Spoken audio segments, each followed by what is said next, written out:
एक समय की बात है, भैरवपुर गांव में नत्थू नाम का एक किसान रहता था। उसका अपना थोड़ा सा खेत था जिसमें वह आलू, टमाटर, मटर, मिर्च और लौकी की खेती करता था। नत्थू अपनी सब्जियां गांव-गांव जाकर बेचता था। कभी वह उन्हें ठेले में लेकर जाता तो कभी टोकरी सिर पर रखकर। उसके साथ उसकी पत्नी जमुना रहती थी। एक दिन जब नत्थू जमुना के साथ बैठकर बातें कर रहा था, तभी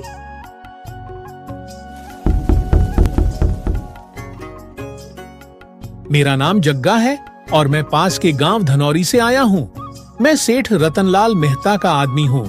मेरे मालिक नगर के बड़े सब्जी व्यापारी हैं। उनकी वहाँ सब्जियों की बहुत बड़ी दुकान है।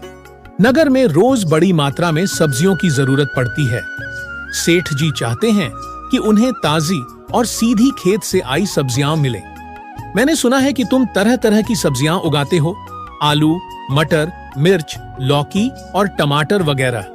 अगर तुम चाहो तो अपनी सारी सब्जियां हमें बेच सकते हो। सेठ जी तुम्हारी मेहनत की पूरी कदर करेंगे और तुमको बढ़िया दाम भी देंगे। माफ करना भैया, मैं सब्जियां थोड़ी थोड़ी लगाता हूं और खुद ही गांव-गांव जाकर बेचता हूं। मैं मंडी या दलालों को माल नहीं बेचता। मुझे यही ठीक लगता है। अरे ये तुम क्या कह रहे हो? तुम्हारे गांव के सब लोग तो सेठ रतनलाल को ही अपनी फसल बेचते हैं। भाई नत्थू, गांव-गांव घूमने से अच्छा है कि एक बार में सारा माल बेच दो। मेहनत भी बचेगी, दाम भी अच्छे मिलेंगे। देखो भाई, मैं एक किसान हूं। मेहनत से मुझे कोई परहेज नहीं। मुझे पैसों का लालच नहीं है। मैं लोगों को ताजी और साफ सुथरी सब्जियां बेचता हूं। यही मेरा काम है और इसी में मुझे सुकून मिलता है। मैं मंडी में माल नहीं बेचता क्योंकि वहां सब्जी महंगी होकर लोगों तक पहुंचती है और कुछ तो खराब भी हो जाती है। इसलिए मैं अपनी सब्जियां खुद ही गांव-गांव जाकर बेचता हूं, सीधे लोगों को, सच्चे भाव पर। अरे भाई, तुम कैसी बातें कर रहे हो? एक बार फिर से सोच लो। मैं तुम्हारी सब्जियों की अच्छी कीमत देने को तैयार हूं। ऐसा मौका बार बार नहीं मिलता। मैंने सोच समझकर ही फैसला लिया है और मुझे यकीन है कि तुम मेरी बात का बुरा नहीं मानोगे। अब जग्गा को ये बात अच्छे से समझ आ गई थी कि नत्थू अपनी सब्जियां मंडी में नहीं बेचेगा। उसने कुछ नहीं कहा, बस चुपचाप वहाँ से चला गया। नत्थू ने पूरा दिन सब्जियां बेची। शाम को जब वो ठेली लेकर वापस लौट रहा था, तभी बारिश शुरू हो गई। अगस्त का महीना था। बारिश कभी भी आ जाती थी।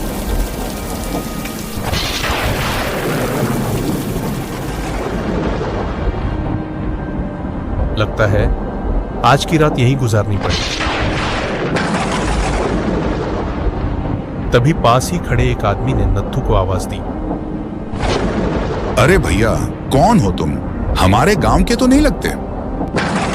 नत्थू ने देखा, उसके कपड़े और चाल ढाल से साफ झलक रहा था कि वो कोई रईस आदमी है। अरे भैया, मेरा नाम नत्थू है।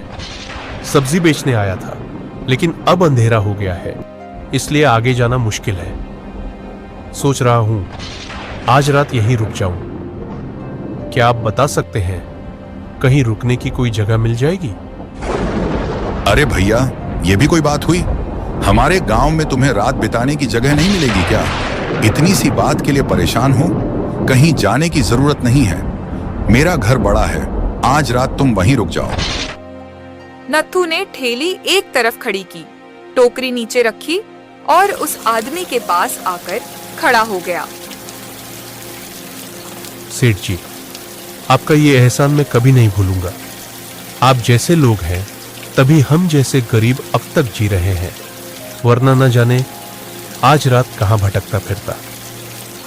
अरे नत्थू, इसमें कौन सी बड़ी बात है? एक आदमी ही तो दूसरे की मदद करता है। तुम्हें देखकर तो साफ लगता है कि तुम मेहनती किसान हो और ऐसे लोगों की मदद करना मेरा फर्ज है। वैसे ये बताओ, ये सारी सब्जियां तुम्हारे अपने खेत की हैं या कहीं से खरीद कर लाए हो? अरे नहीं नहीं सेठ जी, ये सारी सब्जियां मेरी अपनी ही खेत की है। मैं कोई बड़ा आदमी नहीं हूं, बस छोटा सा किसान हूं।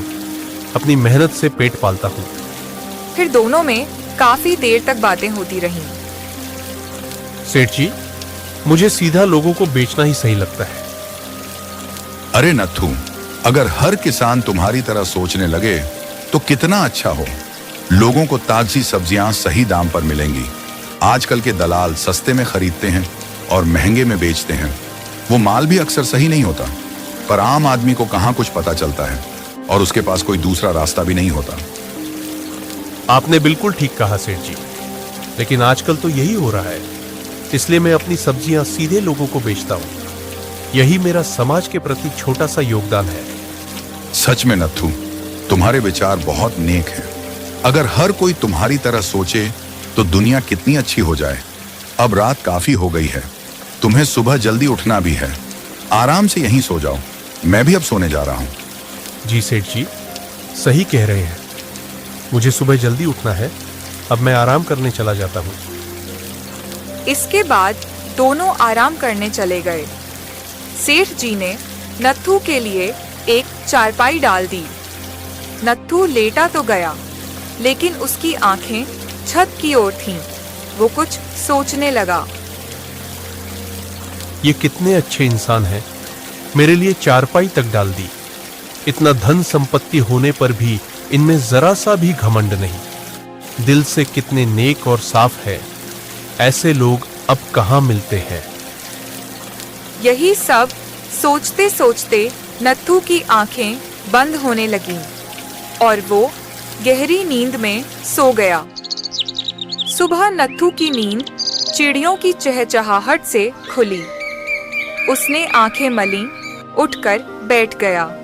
मन हल्का लग रहा था। सेठ जी ने मुझे अपने घर में जगह देकर बड़ी मदद की है। इसके बदले में मैं इन्हें कुछ सब्जियां देना चाहता हूं, और मैंने तो इनसे इनका नाम भी नहीं पूछा। जब नत्थू सब्जियों की टोकरियों के पास पहुंचा तो हैरान रह गया। कुल 5 टोकरियां थीं, लेकिन अब वहां सिर्फ 3 ही बची थीं। 2 टोकरियां गायब थीं। अरे ये क्या, मेरी टोकरियां कहाँ गई? जरूर किसी ने 2 टोकरियां चुरा ली है। वह तुरंत घर के मालिक के पास जाने लगा, लेकिन तभी रास्ते में एक आदमी मिला। भाई, इस घर के मालिक का नाम क्या है? भाई, यहाँ के मालिक का नाम तो रतनलाल मेहता है।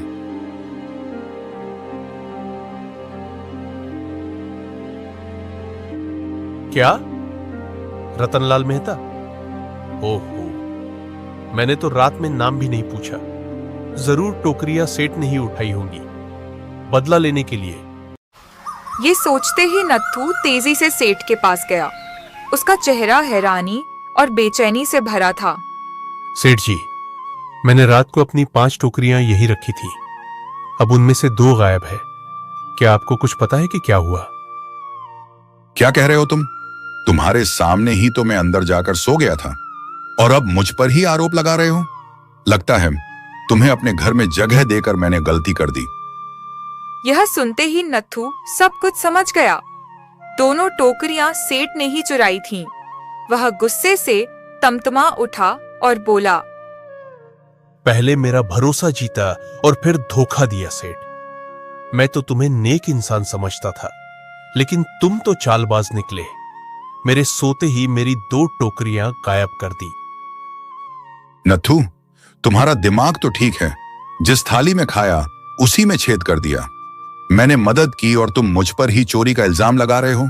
सच में गलती मेरी ही थी जो तुम्हें अपने घर में जगह दी। तुम तो एक नंबर के बेईमान निकले। सेठ रतनलाल मेहता की बातें सुनकर नत्थू का गुस्सा और भी भड़क उठा। उसे अब साफ समझ आ गया था कि जिसने रात में सहारा दिया, उसी ने पीठ पीछे वार किया है। पहले चोरी करते हो और अब सीना झोरी भी।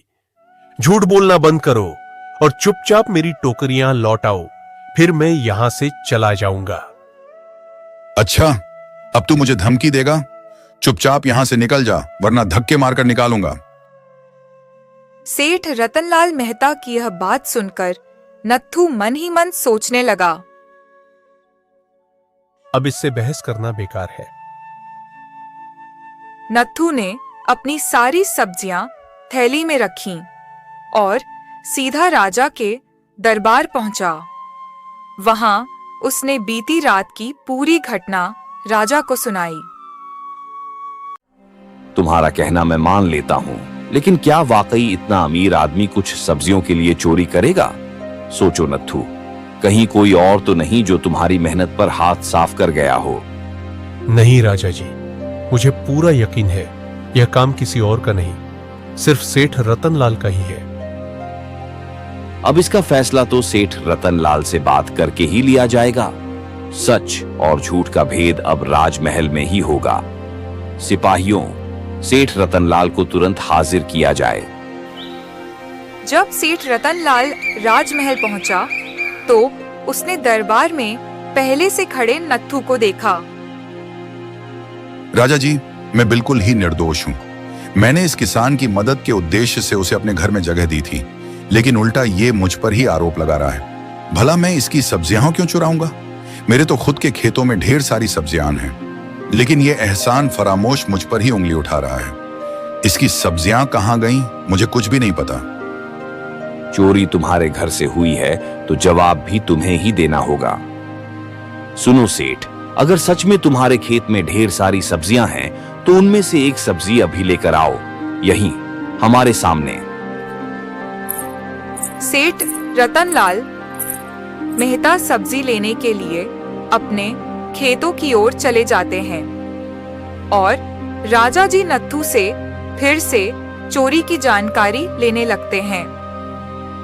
कुछ देर बाद सेठ रतनलाल एक टोकरी सब्जी लेकर सरपंच के पास पहुंचते हैं।